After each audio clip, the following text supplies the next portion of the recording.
देवी गोपनांग स्पर्श करिवार वर्णना रही।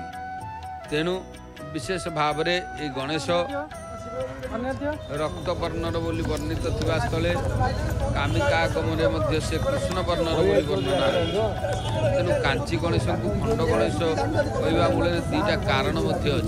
आपण मैंने देखुं से खंड गणेश जी स्थान था सदाबले भितरछु महापात्र भितरछु महापात्र आसिले महाप्रभुकर निश्चित भाव भेट।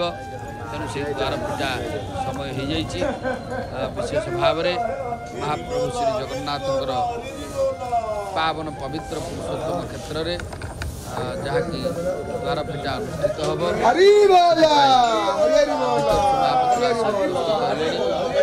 हम जहाँ उपस्थिति हेले अन्य सेवक मैंने अपेक्षा करते प्रभुंर द्वार पूजा को। तेणु द्वार पूजा निश्चित अनुष्ठित है। महाप्रभुंर द्वार वज्र कबाट खोलिला। जय जय जगन्नाथ हरि हरि बोल हरि हरि बोल हरि हरि बोल।